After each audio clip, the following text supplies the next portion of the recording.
Great, well, good afternoon everyone. My name's James Stork and this is Emma Delapp, my colleague. We're both employment lawyers at Lewis Silkin. It's one of the UK's leading employment specialist firms. We thought that because employment law is so wide-ranging and ever-changing, that we only had time in this short slot to focus on some 5 sort of interesting and novel things that we thought employers should know to avoid making a costly mistake. And because of the theme of this pod, and because we're talking about some cautionary tales, we thought it'd be quite apt to do this in the style of Hilaire Belloc's Cautionary Tales for Children. And then, on reflection from talking to people in the lunch break, we realised not everybody knows Hilaire Belloc's Cautionary Tales for Children, unsurprisingly, as it's written in 1907. So for those of you that don't, we apologise and bear with us. Okay, great. So our first topic is redundancy during maternity leave. So did you know that a woman who's on maternity leave, who's at risk of redundancy, must be offered a suitable alternative vacancy in priority to other employees who are at risk? Our first cautionary tale on this topic is Matilda, who lied and made a woman on maternity leave redundant without offering her a suitable alternative vacancy, and who was burned by a judgment of sex discrimination. Matilda called the board to task. This massive loss you just can't mask. Our mid-manager team is such a size that it makes me gasp and stretch my eyes. There's just one option, I won't relent. We must slash the team by 10%. Criteria, cooling, they did the lot. But Jenny, on mat leave, they forgot. Matilda learned of this mistake and the nettle in her hand did take. She told Jenny with her fingers crossed, there's no jobs left as all is lost. But Jenny was no fool and saw she had protection in the law. And when the tribunal judgment came out, you should have heard Matilda shout. So thank you, James. For Matilda. Well, this is an interesting one because it isn't that women on maternity leave are protected from being made redundant. But if a woman is at risk of redundancy, excuse me, and there's a vacancy that's suitable for her, then she has to be offered that in preference to somebody else at risk, even if you think that the other person would be better at the job. And another trap that Matilda obviously falls into is the out of sight, out of mind factor. And you should ensure that when women are on maternity leave and you're making changes in your business, they are informed in the same way as other people who are still at work. So, for example, if there is a redundancy situation, they should receive all the same information about general vacancies that are available to avoid redundancy. Or you could face a sex discrimination claim for less favourable treatment. And so you should ensure that your managers receive training on how to deal with these things so that they have some awareness of the specific rights attaching to maternity leave and pregnancy. Okay, then we'll look at our next case, which is in relation to paying the correct amount for holiday pay. And did you know that workers now must be paid their holiday pay to also include not just basic pay, but overtime and commission payments too? So we're going to look at the case of Algernon, who played with the loaded gun of holiday pay and on failing to pay anything for overtime was reprimanded by a class action from 20 employees claiming 2 years' pay. Young Algernon was quite the one, made HR director by 31. His HR knowledge was wide and robust, keeping up with the law for him was a must. His team were required to attend all the training Lewis Silkin could offer, their legal knowledge sustaining. One of his HR advisors, a right little keen bean, returned one day from LS and caused quite a scene. At the HR team meeting, she much lowered the mood, as asserted she overtime and holiday pay we must include. But Algernon, oh what a sort he chose to do nothing about it because no one knows. But Algernon was wrong, the workers found out, and at the next employee forum about it did shout. Poor Algernon, when the class action he saw, with his head in his hands, sobbed, that's it, I'm done for. So it used to be the case, everyone was very comfortable that you paid holiday pay by reference to basic pay only, and that's fine, nobody understood, and that's what our legislation said. And then along came decisions from the European courts and then followed by the UK courts, which have decided that's not actually right anymore, and it must include commission and overtime payments. And that stems from the principle that employees shouldn't be in any way financially deterred from taking holiday, which is for a public policy reason of their own health and safety. Now this, because it's a European directive-based decision, only actually applies to the first 20 days of an employee's annual leave. So query whether a lot of businesses at the moment have the necessary sophisticated payroll systems to be able to differentiate between those 20 days and subsequent leave days.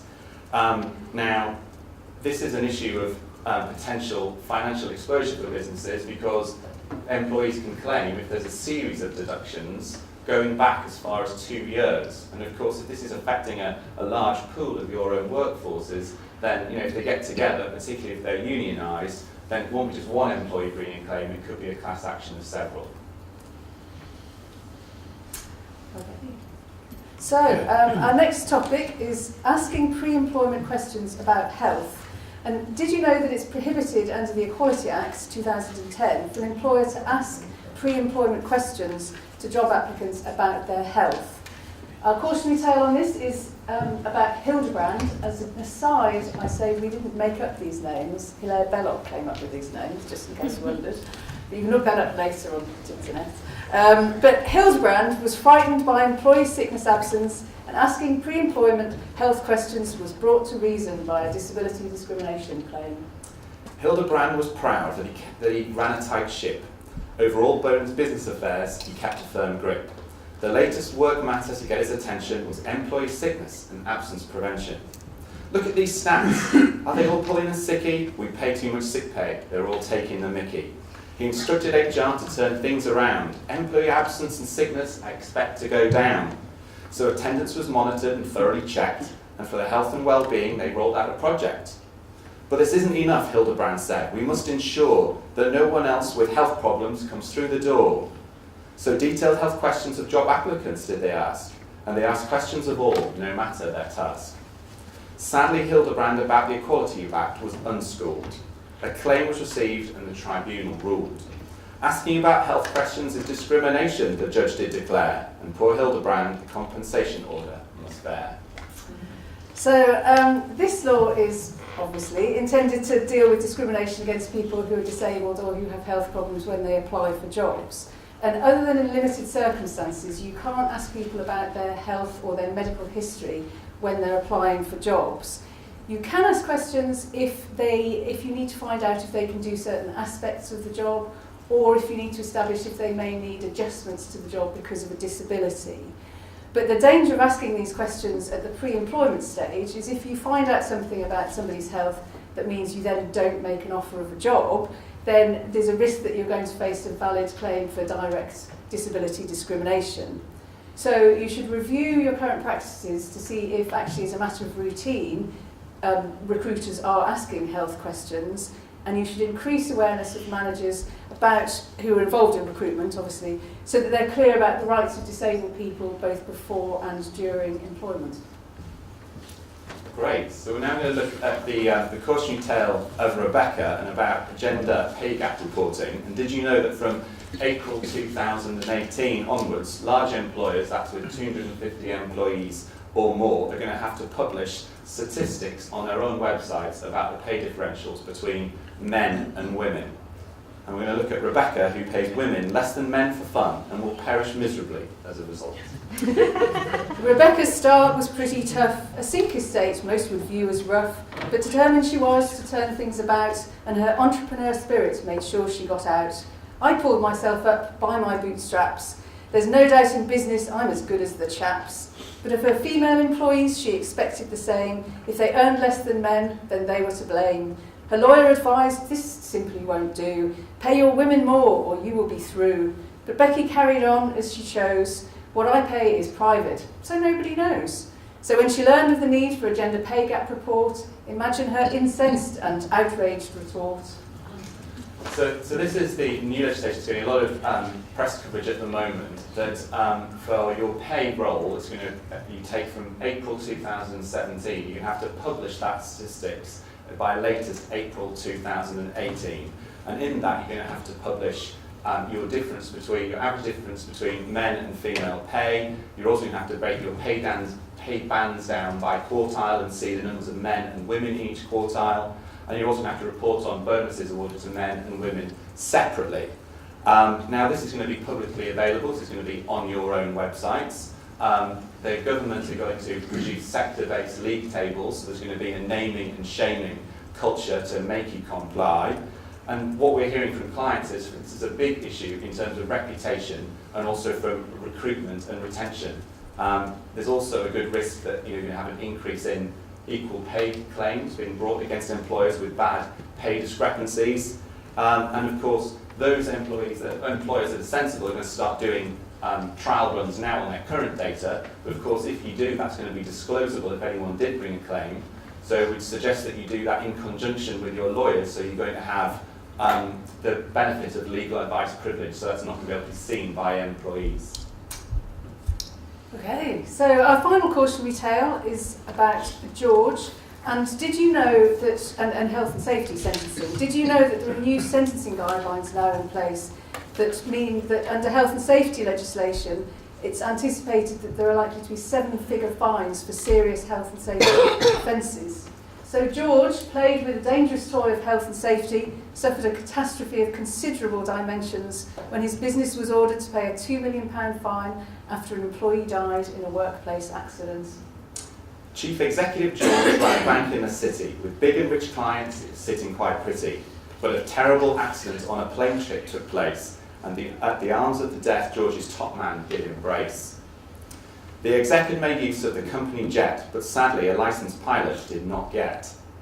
The health and safety exec's powers over the accident did reach, and declared that the bank its legal duty did breach. It mattered not that the exec himself made the plan, over all types of work trips the employer's duty did span. The criminal fine was eye-wateringly high, and for civil compensation his wife did apply. George took the rap, how could he respond? Resigned from his job, sank into a slough of despond. So the moral is employers certainly should do all the risk assessments for everybody's good. Okay, so this isn't a new law. Obviously employers have been responsible for have a duty of care for their employees' health and safety and have had for a long time. But previously fines used to be in the low 6 figures, say 100 to 500,000. But now for larger organisations where there's a high level of culpability and harm, the minimum fine is going to be 4 million, could be up to 10 million, and the courts are going to be looking at aggravating and mitigating factors. So if you've got a really lax attitude to health and safety, previous issues, then the fines are going to be higher. But if you've got a good health and safety culture, and people are well trained, you've got policies in place, then hopefully, obviously, accidents are less likely to happen. And also, if things go wrong, then the fine is going to be lower.